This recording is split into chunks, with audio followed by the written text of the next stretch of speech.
So today we are here at WriggleBrew, and this episode of Ag Connections is going to talk more about not so much what you're seeing being grown in the field, but how it grows and how important it is that the soil that it's in is cultivated and grown, the actual soil is grown properly. And to give us a really good insight on that is the CEO of WriggleBrew, Sam, and thank you for taking the time today to join us. I really want to kind of start with a little bit of background, Sam. So, tell us about yourself, because I know that you graduated at UCF, but are you a local Floridian? Did you, grow up locally here in Orlando? And the biggest question would be, why worms? What was the fascination to go in that direction? Sure. So, to answer the first question, or the first part of the question, I guess, my background was in chemistry. I studied chemistry at the University of Central Florida, so UCF. And I am from Florida. I'm from Oviedo originally, but I kind of grew up between Oviedo and Lake Mary, so my whole life in Central Florida. Mm-hmm. And my family has been in Florida for a really, really, really, really, really long time. There's actually a county named after one of my great-whatever grandparents up in North Florida. Oh, cool. But my family, we've been in Florida for 6 to 8 generations, somewhere between there. That's fantastic. Maybe it's like 7, I don't know. But it's been a long, long time. So yeah, I've been in Florida my whole life, and that's actually part of why I got into worms and into this business, because I was very worried about fertilizer runoff in Florida. Yeah. And that might seem kind of odd, like how does fertilizer runoff connect to earthworms? But it actually makes total sense, and the reason is because earthworms are actually producers of natural fertilizer. And most of the fertilizer runoff we have here in Florida is caused by synthetic fertilizer. And so I got interested in earthworms as an attempt to find a way to make a fertilizer that would not lead to such terrible runoff and such terrible environmental consequences. Awesome. Earthworms ended up being the key. So that leads great into my second question. How did WriggleBrew come together? Is this your first job? You just went to school and you were like, I'm going to start a business and entrepreneur, farmer. I mean, not exactly. I mean, it would be nice if it went that way, but it was a little more chaotic, and life is never exactly straightforward. Right. My original interest was pyrotechnics, so I was that's pretty far from ag. Blowing up worms, that's scary. No, that's pretty scary. I really wanted to do like fireworks and stuff. Disney was actually one of the original things I was looking at doing. Yeah. And so I was studying chemistry at UCF as part of this journey. And my best friend, Gabe, he and I were working at the same nanomaterials lab. He was a biochemist, and the lab is called AMPAC. It's still at UCF. It's a very cool lab. And we were working on a couple random projects. And one weekend, I went fishing with my grandpa. And so my grandpa, he has a couple spots that he's been fishing in forever. And one of those spots we used to go to when I was a kid, and he pointed it out to me. And he showed me that all the fish there were dead. And it was very shocking to me. Yeah. And he told me that the reason they were all dead is because there were some new housing developments being put up nearby. And all that housing was having new lawns put in, and those new lawns were being fertilized with synthetic fertilizer. It was running off through the soil, and it was ending up in our local pond, or in this pond, and It was killing all the fish. And that was really shocking to me because, I was not in agriculture. I was not in the environmental world. I was really thinking about pyrotechnics. But you take these things for granted. And I was thinking, if I ever have kids, where am I going to take them fishing? If there's ever like an 8th or 9th or whatever generation of my family, where are they going to go fishing? If not, this lake is going to be gone, and then the next lake is going to be gone, and then the next lake is going to be gone, and pretty soon there's going to be nothing left. And so I'm thinking to myself, well, fertilizer seems like a pretty simple science. You're kind of giving these nutrients to plants. Why has no one figured out a way to do that without killing everything? Right.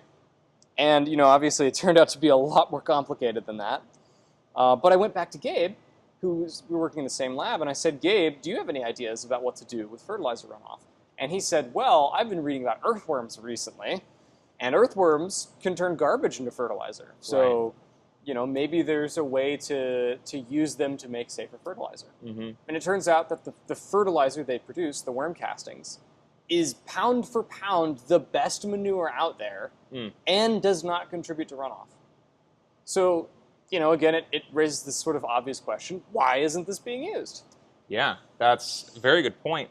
And it makes me think about how, I want to say this is a question I might ask you a little later, but it makes me think about how this is not new technology. Everybody knows you want earthworms in your garden. Yeah. And worm tea has been, I've seen worm tea talked about in books back from the 70s. Oh, yeah. And it's been known about since the 1890s at least. Okay. Probably longer than that, I would imagine. So then the real question becomes, how do we go from, well, that's a good sentiment and thought and you want this, to this is a commercially, on a industrial scale, viable option? Well, so I had a very simple, I had that same thought process actually when I was first starting, but maybe like a little more naive and stupid, because I was, at the time I was a sophomore, I was a freshman sophomore. So I thought, worms poop fertilizer, and it doesn't cause runoff. Farmers aren't using that. Why? And I looked it up, and it's like, oh, they're not using it because, when you take worm castings and you put them in water to make worm tea, as they call it, the worm tea, it tends to have a lot of particulate matter, like floating junk in it, which will clog up farmers' systems. But more critically than that, it tends to have a very short shelf life. Right. And so famously, this is a problem with compost tea. It's a problem with leachates. It's a problem with, like, anytime you take some kind of, like, biomass. People do this with, like, weeds or other things. You run water through it. You get all the nutrients out of it, but you also end up getting all kinds of bacteria and fungi and whatever's living in there. Right. So in the case of worm teas and compost teas, their shelf life is like 24 to 48 hours. And that is, as you know, that is impossible. Right. Like, you can't work with that. Can you imagine, like, if you brought, some fertilizer into your farm and, like, you'd have to take a day to do something because something unexpected comes up. Right. Somebody calls off, or something is broken, or literally any of those normal things that happen. And you come back and your fertilizer's gone bad. Well, and I'll take that one step further, and you could probably answer this question. I think we know the answer, but the number one thing that prevents us from spraying is wind. Yeah. And so on our nursery, we don't use any restricted use pesticides. We've worked very hard to have a very good biological control element in terms of, natural predators and things of that nature. But you can't control the fact that, every now and again, something's going to roll in there, and you do need to have something a little more aggressive. Now, again, we're not getting out of control, but you can't use neem oil for everything. Yeah. So when you use some of these other pesticide sprays to take care of, let's just use whitefly, that's a very common example, to take care of a whitefly, you can't spray if it's going to be more than 10-mile-an-hour wind. Yes. And I can't tell you how many times we've had everything prepped and ready to go, and all I have to do is mix the chemical in the tank. But I check the winds, I go, this doesn't seem right, and we have to scrap the day because it's too windy, which, to your point, I would have to throw that batch of 24-hour, 36-hour worm tea in the garbage. It's gone. And all the money that went into that is gone, and that destroys margins. And a farm's business, so it's got to stay afloat. And I think people forget that farmers are also meteorologists. That's like Ben Franklin's Farmer's Almanac is all about predicting when it's going to rain, how much rain you're going to get, when there's going to be wind. And rain is another problem, because when you're using fertilizers or you're using pesticides or whatever it may be, if it rains, it can wash away whatever you're using. 100%. And now you don't have anything. Right. Or worse than that, you may have just caused a runoff event in whatever local lake or pond you have. Yes. So that shelf life immediately struck me as being the biggest problem. The particulate matter is an issue. But it seemed very solvable, just kind of filter it. That doesn't seem too complicated. Right. The shelf life turns out to be a pretty intractable issue. And it took us, in the end, several years of constant work to solve that. Wow. Because what prevents a fertilizer from being shelf stable, in this case, our compost tea, let's say, from being shelf stable, is that it has bacteria in it. But the bacteria in it are also what make it so powerful. So one of the things that makes organic fertilizer so beneficial is that it has things living in it that will colonize your soil, that will gather nutrients for the plant, that will provide a microbiome. If you do something like pasteurization, like Louis Pasteur did with milk, correct, you lose a huge amount of the benefit of the actual tea. On top of that, a lot of the sterilization methods that make things shelf stable are antithetical and utterly impossible to use on an organic fertilizer, because they will actually break down a lot of the nutrients in the tea. Okay. So if you try to boil it, you'll break down the humic and fulvic acids. You can't do that. If you try to use, high intensity light, you can have the same problem. So all these different methods that are commonly used in industry to sterilize this will end up destroying its quality. So step one of this entire process has really just been getting to the point of, not that we don't know or don't understand that worm tea and worm castings are this phenomenal source of nutrient and plant health and soil health. It's that it was so fleeting. It would disappear overnight basically on you. Literally. And that is, I'm going to say, the cornerstone of what your business is you have given this product legitimate shelf life. Yes, and solving that enables commercialization. Because worm tea, there are study after study after study showing it works. There's plenty of data on the market that demonstrates that this stuff is very beneficial. Right. It's just that no one could take advantage of it unless they literally had worm tea making equipment on their farm already. Right. Or they were extraordinarily, well organized and logistically talented and lucky. Right. And that's not feasible for most farmers because they have so many other things to worry about. So we figured out a way to make it shelf stable. I cannot share too much of the details on how we did that, but we figured out a way to keep it from going bad, but still have the microbes that we want in it. Right. And that's really the trick, because you can make it shelf stable by killing everything, but if the microbial life is all gone, you also are losing like 30 to 40% of the actual oomph. Right. So we had to find a way to bring the microbial life back, but only the microbial life that we want. So that was a big technical challenge. But once we overcame that, we had now an organic fertilizer with a use rate comparable to synthetics, with yields comparable or better than many synthetics, but with no runoff effect, and with a very, very long shelf life, and really no smell.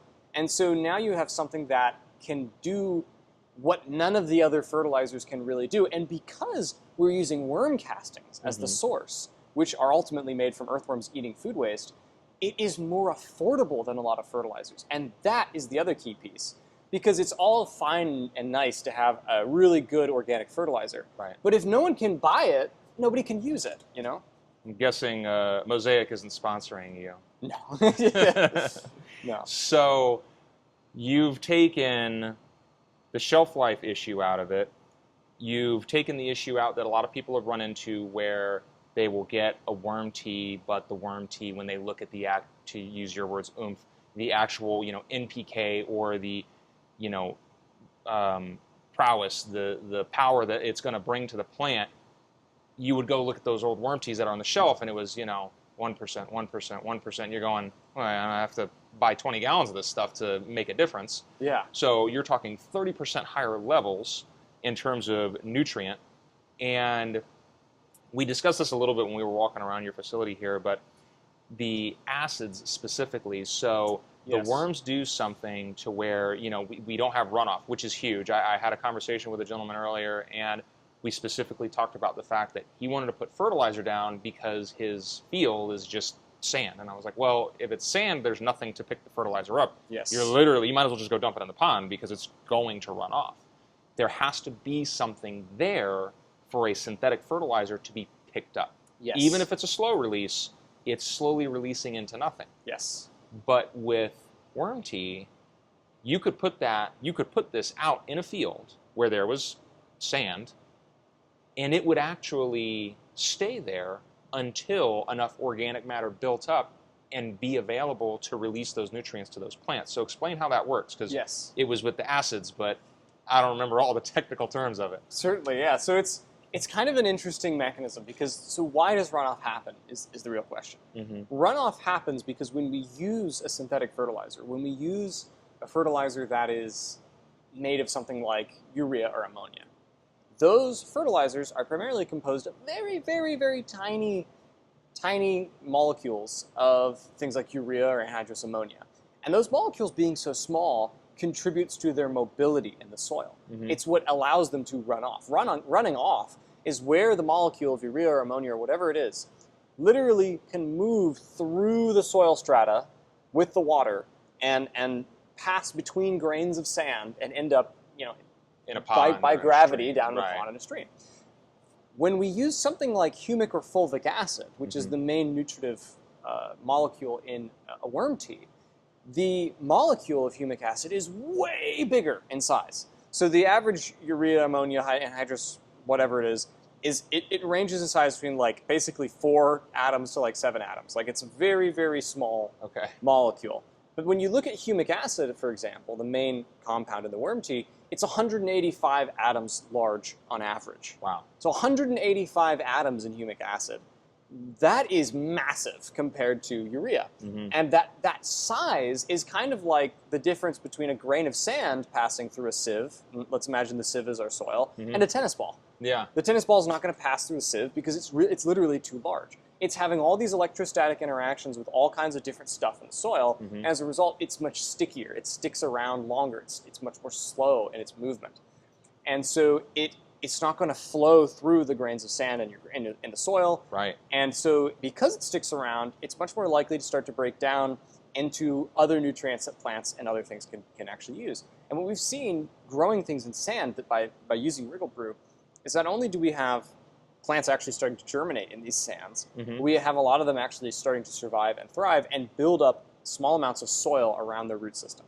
Yeah. Because they're drawing in the humic acid and they're actually breaking it down into humus and other things around their root system. And so you're getting dirt forming. And, we were discussing the idea of how the mycorrhizal fungi is going to come in and access those nutrients and then say, hey, we're going to pull this from over here and we're going to give it to the plant. But you informed me that you are actually already putting that in there. Yes, and this is actually one of the really cool things is that earthworms actually, one of their roles in soil is to deposit mycorrhizal spores as they move. So they'll eat material, they'll start to digest it, they will preserve the spores of mycorrhiza, and as they move around, they'll then redeposit it somewhere else. So they're homogenizing the spread of these spores, which is really beneficial because it means as new seeds and new plants start to grow, there's already mycorrhiza there. Right. And so it ends up in the worm castings as well, and we can put it in our worm tea as well, which means that when the worm tea is sprayed, you're not just getting the humic acid and the fulvic acid nutrients, you're also getting these bacteria that are adding benefit to the plant's health, but you're also getting these mycorrhiza, these trichoderma, these various soil fungi that are building out what's called a Hardig net around the roots of the plant that allow it to start anchoring itself into the dirt and bringing more and more nutrients in. Right. And that symbiotic relationship is absolutely key to long-term plant health. Absolutely. That's what's missing. And, I look at how we've built so many homes, and when you see property built, they clear cut, and for a legitimate reason. They can't, have one house lower than the next one. They got to level it all out and create drainage areas. And realistically, it might not be a popular sentiment, but the engineering behind it is very intelligent and very well thought out. Yes. The issue that people have is you bulldozed a Upper Pineland or, 57 120-year-old oak trees, and that's just not something that we can pop back out there. No. We've also severely impacted the amount of impervious space. So you previously had a field or a woodland or whatever it might have been, and now you have rooftops and concrete driveways and roads. So two-part question. When we look at a sandy lot, if we were going to make a recommendation on how much compost should be put on there, it's 3 to 4 cubic yards per 1,000 square feet. And you would till that in, you're going to till it in like 4 inches. It's topsoil is the top, you don't need to put topsoil 13 feet down. That's not how it works. That's why the sand that your modern house was built on is such poor quality. It came out of a 30-foot hole. Yeah. There's nothing down there. No. So that's crust. You're right. You're really looking to just work on this top layer. So some studies were done, and they came to a conclusion. I can't come over the top of my head who it was, but they came to the conclusion that it took 20 years for your standard St. Augustine front yard lawn to build any type of topsoil on its own. Just I believe it. Throwing it out there and watering it endlessly. So even if you fertilized it. So then the question becomes this. One, should you go out there and put the compost down? Or if we took WriggleBrew and put it on the sand, would we see that compost, or not compost, would we see that sand turn into compost faster?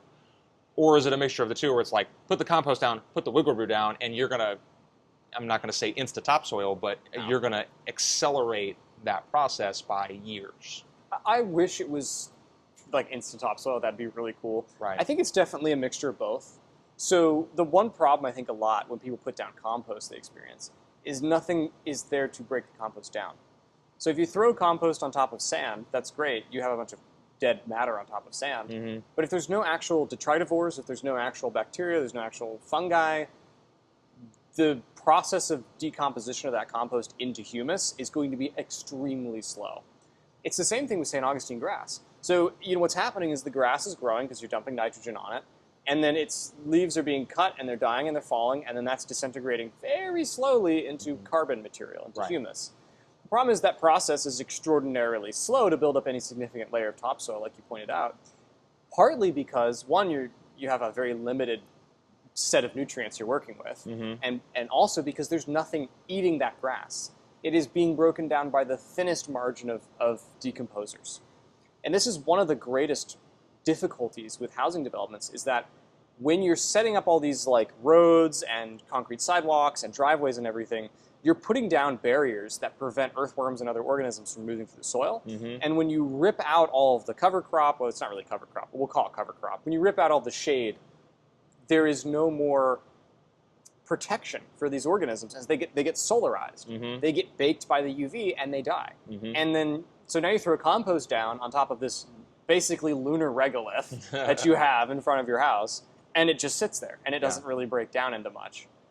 So it's not surprising that it doesn't happen. Now, the benefit of using something like a worm tea, like WriggleBrew, is you're adding in a lot of those bacteria and fungi that are able to actually start to break these materials down. So that definitely accelerates the process. And you're also adding in a good portion of humic and fulvic acids, which are components that topsoil is actually made out of. So it gives a buffer to your plants for them to actually get access to a tiny amount of real topsoil. And in a single growing cycle in season, that can make a huge difference.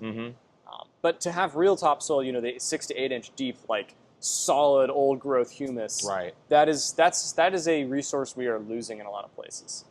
There was a famous quote, and it's in the book that I'm writing, but it's, if it weren't for 6 inches of topsoil and the fact that it rains, there'd be basically no life on Earth. And if it weren't for earthworms, this is my addendum to that quote, if it weren't for earthworms and other decomposers, there would be no topsoil. So it doesn't matter how much it rains. You've got nothing. If it's raining on rock, you're still not growing anything. Exactly. And so you have to have those decomposers, and that's the real cost of monoculture lawns and landscaping, is getting rid of that. So I agree with that 100%. It's to see St. Augustine, as far as the eye can see, is not to our benefit. It's actually kind of depressing a little bit to me. Well, when you see how beautiful a lot of areas in Florida are, we're over here in Orlando today, and don't get me wrong, there's plenty of concrete, but there are some areas where you can look and see some 60, 80 foot tall cypress trees and just really understand how complex this environment can be. And how unique it is. We have some totally unique plants here, some totally unique arrangements of biomes, and it's like when I was in Boy Scouts, we used to hike all over, and we'd see all these different things and places, and a lot of what we saw was totally unique to Florida, totally unique to our little region of Florida. And you don't appreciate that, especially until it's gone, And so I wish there were more people growing, palmettos in their front yard, growing, different kinds of flowers that we have native, different kinds of plants, beauty berries, stuff like that, and using that to produce a shade for their lawn or garden, so that we could actually start to have some of these decomposers come back. It's just important. It's just as important to have earthworms as it is to have like bumblebees. People don't appreciate them as much because they're not as pretty. You don't see them, But you should cultivate them just as much as you cultivate monarchs. So I read a book recently called The Worth of Water, and it discusses water on a larger dynamic, just in terms of having running water in people's homes, but also farmland, drinking water, things of that nature. And what it brought up was one of the underlying factors in the war in Syria was due to a 4-year drought, which Wow. killed 80% of the country's cattle. I did not know that, really. It was a major contributing factor. Wow. So when we look at soil health and how it shapes the foundation of the overall health and stability of a nation, where does that line up? I mean, everybody knows it's in, no matter which history book you read, I don't think they've changed all of them yet. Yeah. The Dust Bowl Yes. is very real. The Dust Bowl is a perfect example of this, yes. And we had some brilliant minds come forward. Who's our gentleman who's famous for doing everything with the peanut? I should have wrote it down. We're both going to remember this way too late. But anyways, George Washington Carver? George Washington Carver. Yes. Good memory. Yes. So when we look at someone like George Washington Carver, who took the Dust Bowl scenario and said, okay, number one, your tilling is killing it, and we can do peanuts, and it'll put nitrogen back in. Yes. We all these positive things, and and then they still came back to him and were like, well, now there's too many peanuts and the market's flooded, and then he found 9 solutions for that. Yep.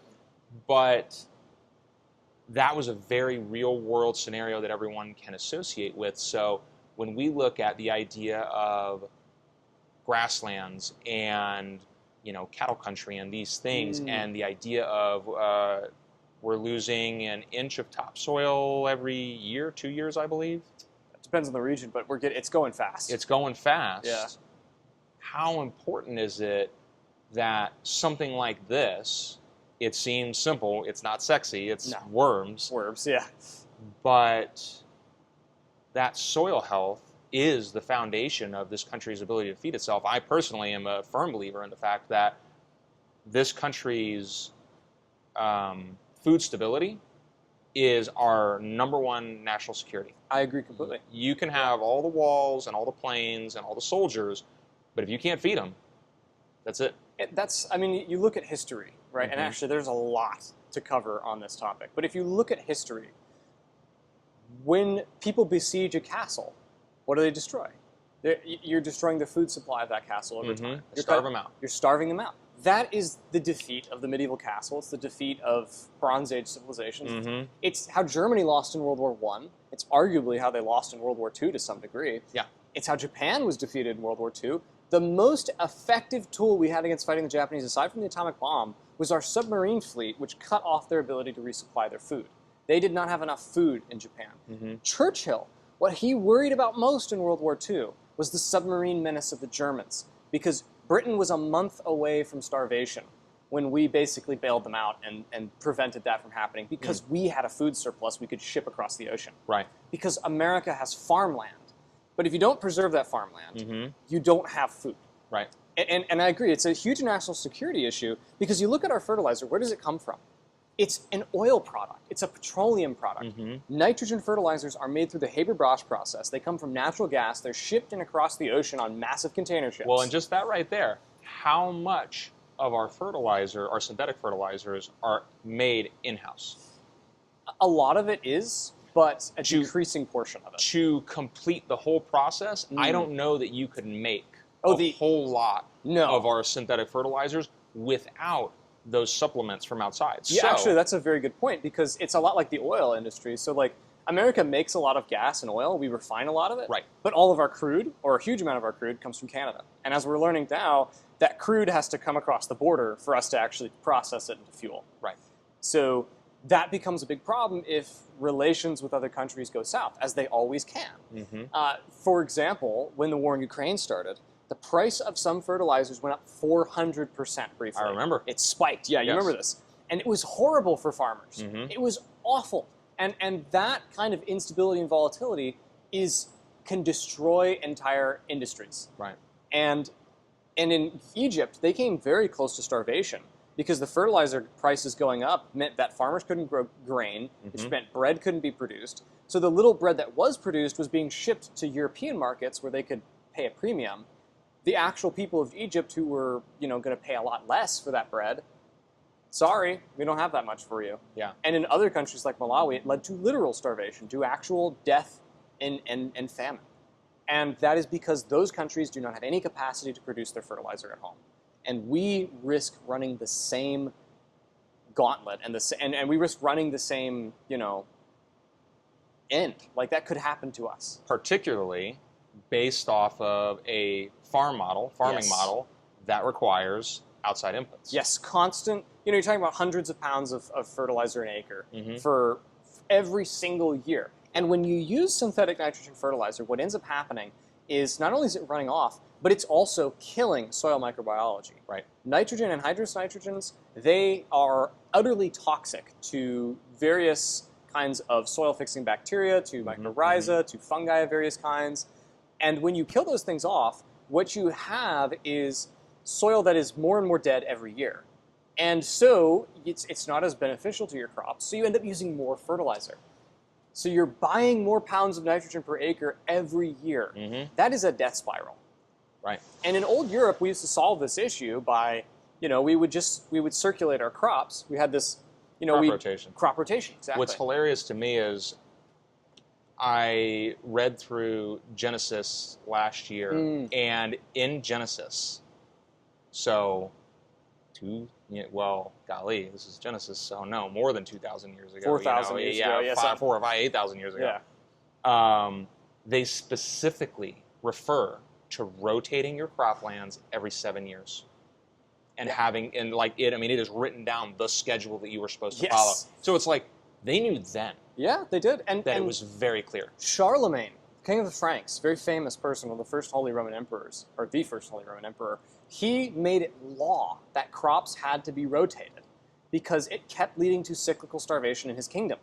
People were not rotating their crops, their yields were declining, they were not able to produce the necessary crops for their fief, and starvation resulted. Yep. So he made it a necessity to rotate. And part of that rotation is leaving a field fallow. Yes. And why do you leave a field fallow? It's so earthworms and decomposers can work that field. So they can go there without it being tilled, without them being solarized.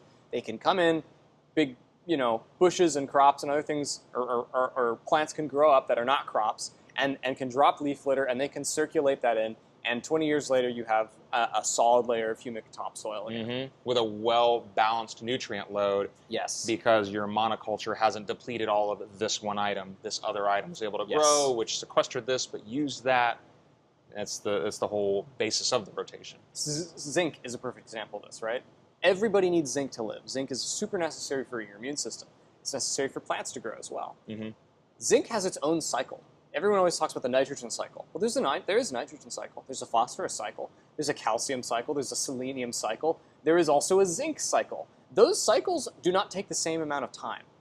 And a chain is only as strong as its weakest link. And if the cycle that takes the longest is, let's just say for example's sake, zinc in your soil, and it takes 10 years for the zinc to regenerate, and you start growing 5 years in, the crops you will grow will have less zinc in them, which means maybe you might get the same size or even the same yield, but the actual fruit or the actual part that people eat will have a lot less zinc per gram or per kilogram in it, which means it's a lot less healthy to eat. And in China and India, zinc depletion in soil and in rice crops has been so significant that it now contributes about 4% of all child deaths in the world. Wow. So you have these people in India and in China feeding their children as much rice or more rice than they ate as a kid. Yeah.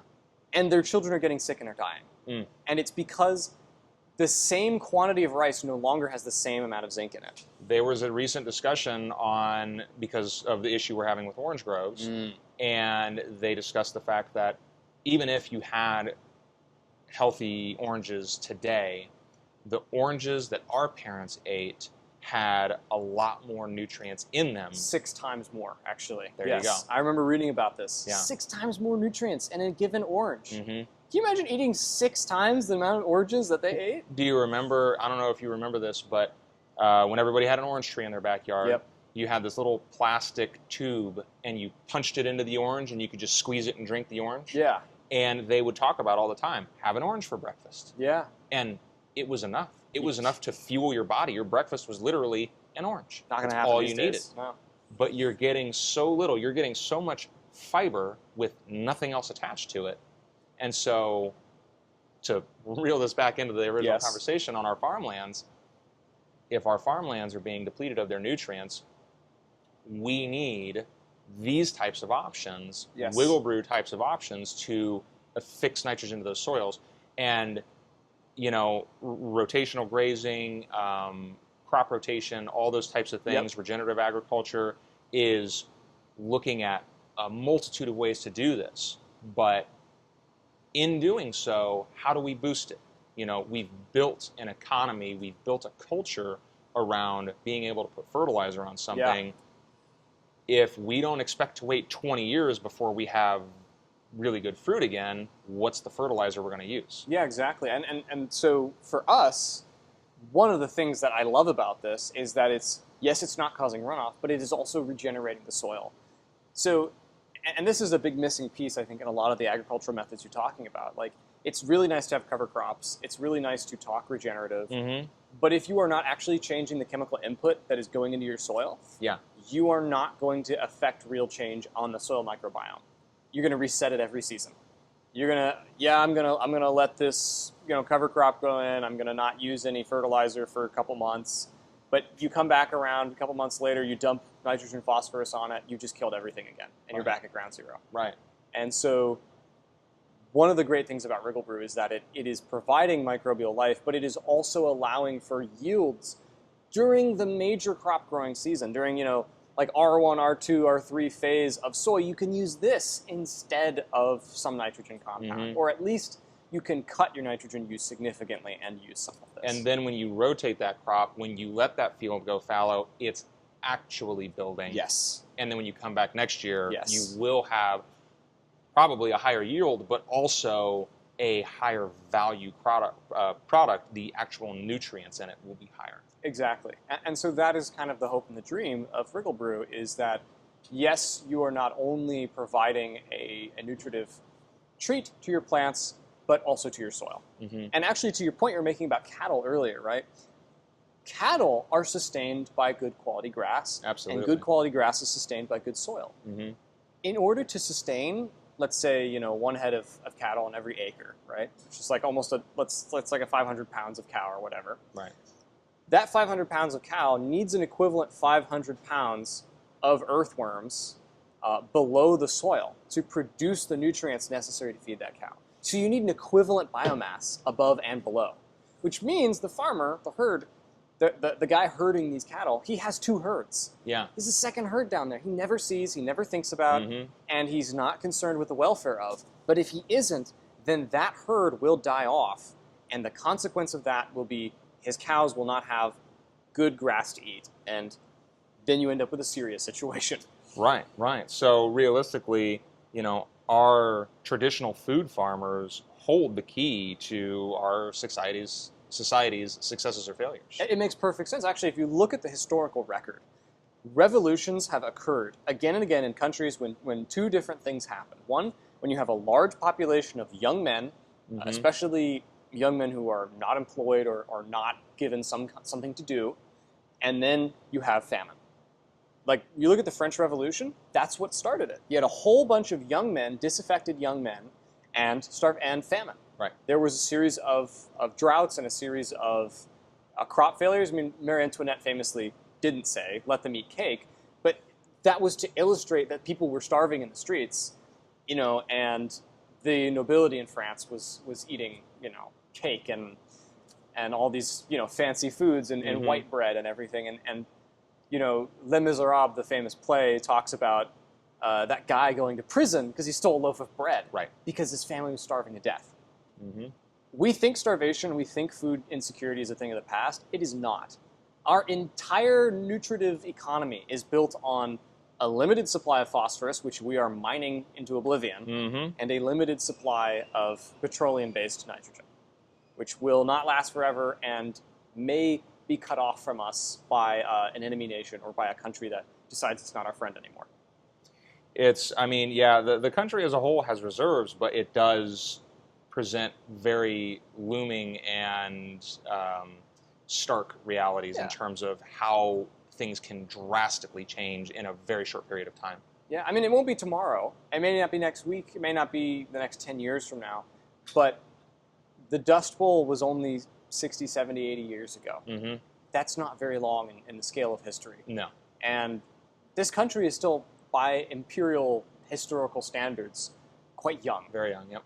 And if we want it to last longer, we want this to be something our grandchildren will be having a better life than us with. Mm-hmm. These are the problems we need to worry about. There's that famous Greek quote, "Societies grow wise when old men plant trees in whose shade they will never sit." Right. That kind of thinking, I think, is in very short supply in our society, and it's a concern. It is. Now, when we look at the average homeowner, I take a thought from Doug Tallamay, who talks about, the National Garden, and if all the homeowners were to pull their front yard together, we would have a new national park bigger than the Yellowstone. Yes. So you talk about how driveways separated, but are you familiar with Florida Water Star and the qualities of that? Yeah, a little bit. Okay. Not super. So Florida Water Star is a program that was put into place by St. John's Water Management District, and they put a fantastic program together. It talks about what we've been talking about. Yes. Putting compost in your soil, using ground covers, not monocultures, diversity, tree shade, all these types of positive things. And especially if we could get developers to keep in mind, okay, when I have a driveway that goes to a house, maybe it doesn't need to be concrete. Yeah. Maybe it's a lime rock driveway. Or gravel. Or gravel. Something that can, one, permeate water, but also allow living things to move through. Yes. And in doing so, connects all these huge swaths of land. Yes. All of a sudden, the homeowner really has a lot of power when it comes to helping generate the ability to grow life, to have healthy soil, to retain water. The biggest crop in America today is grass. It's people's lawns. It's golf courses. It's the vast green spaces at colleges and hospitals. Mm-hmm. That's the most grown crop in the country, by far. And so we think about what is that generating for us as a country. We're dumping collectively billions and billions of dollars worth of resources every single year into growing this crop that produces... That costs us money. It does. It's a cost on the economy as a whole. It's a deadweight loss, really, when you think about it. Yeah. So there are plenty of crops people can grow in their front yards. You don't have to grow corn, but you can grow milkweed, which helps the butterfly populations, which helps actual farmers out in the fields because now there's more pollination. You can grow Biden's alba, a plant Colin told me about, actually, one of my friends. It's a really good plant for bees. It helps bees get access to nectar, and it helps native bees a lot. Well, and part of that discussion has been simply to grow ground covers. Yeah. So frog fruit is a Florida native ground cover, perennial peanut, mimosa is a Florida native ground cover. Yes, mimosa is beautiful. Yeah. And all of those promote pollinators. All of those are extremely low maintenance. You could literally never mow them, and they would not exceed, I'm going to say 8 inches tall to be lofty, but I think 6 inches tall is really about the tallest I've seen. Like a perennial peanut's, like, you never see them more than... It's pretty short. And they look better than grass, in my opinion. But you'd save on mowing. Yep. You're not going to have to water it as frequently, so you're saving money. And it's building soil health. Yep. So now, even though you've created this, let's say your house is 2,500 square foot impervious surface. Yes. If the water coming off that house drains appropriately and works its way through this ground cover meadow. Yes. If that soil is healthy, it's going to retain the water, and it's never going to make it to the street, which means it never makes it to the retention pond, which means our nutrient offload is drastically reduced. That's the red tides, that's seagrass dying. Yep. So I'll run this one by you. NRCS and USDA posted, every 1% increase in organic matter results in as much as 25,000 gallons of available soil water per acre. I believe it. So if we look at the average lot being a quarter-acre lot, and they have, so that's, you need 4 homes to get your 25,000. There's a reservoir, the C.W. Bill Young Reservoir. It holds 15 billion gallons of water and services 2.6 million people. It's over in Tampa. It's huge. Yeah. Before we had Milton and all of the hurricanes last year, that reservoir was down to its last 3 or 4 billion gallons of water. It was extremely low. Now, due to all the storms, it refilled, but they've already gone through several billion gallons of water. I'm sure they have, yeah. So let's look at this from the aspect of, instead of making a massive man-made lake and dam system, because we saw from where I live, the Lake Manatee Dam that failed when the storms came through and flooded areas because the dam couldn't hold, a man-made disaster. if we had lawns that could hold this, if you have, let's see, if you have quarter-acre lots, so let's say you divide it out, 15 billion divided by 25,000 Yeah. is 600,000. Yeah. So 600,000 times 4, because quarter-acre lots, not 1-acre lots, that's 2.4 million. So Florida has around 5.7 million single-family homes.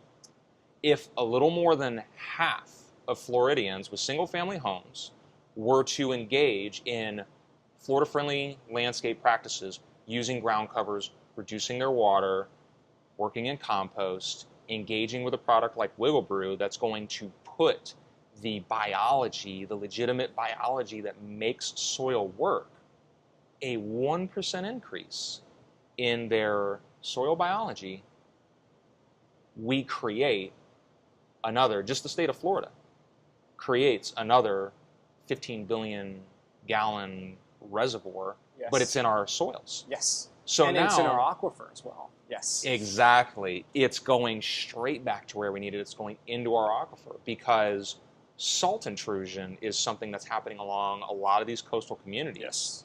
And if we get to a point where we are not putting that water back in, if we're not retaining that water, we don't restore our aquifers. No. And there's a huge misconception that, well, I want my ditch dug out so that the water can get off my property and go to the pond.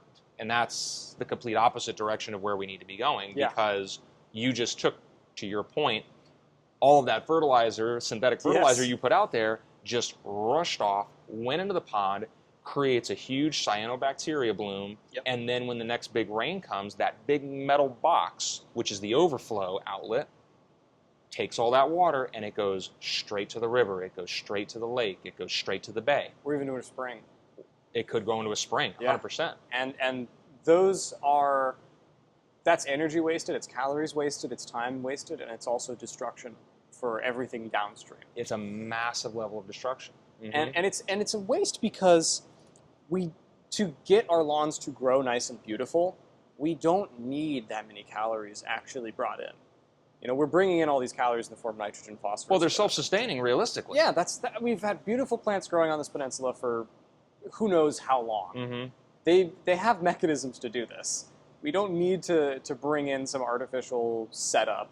I mean, I've never seen Yogi Bear walking through the forest throwing fertilizer going, No, these no, trees it wouldn't doesn't grow do that. without me. No, it doesn't work that way. You know, so it doesn't have to be that way. And one of the cool things that we found about WriggleBrew is in some cases where we've added it to soils or whatever, actually Gabe does this whenever he's doing this experiment, is he will add it at the beginning of when the seed is planted, and he won't add any more after that. He'll just leave it. Because it's inoculating the soil with those microbes, and they continue to reproduce. And what that means is that soil over time is getting healthier and healthier and healthier. So you have a positive feedback loop of soil getting stronger, meaning you need less fertilizer over time. So a truly regenerative. Yes.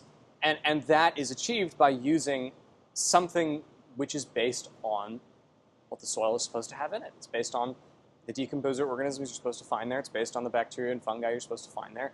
So it makes perfect sense. And so people could be growing Yalpin hollies in their front yards. They could be growing perennial peanut and all these other things. And they could be having a beautiful front yard or a backyard, absorbing more water and using way less fertilizer. And they could be doing it in a way that is costing them less money over time. Right. Which saves the average homeowner more, which of course is very valuable because, as we know, things are getting more expensive. I'll tell you right now. So Florida Water Star did a study, and homes that implemented Florida Water Star techniques, which is simply changing your irrigation tactics, making sure that you're utilizing plants that require less water, ground covers instead of huge sod areas, mulching, things of this nature. Yes.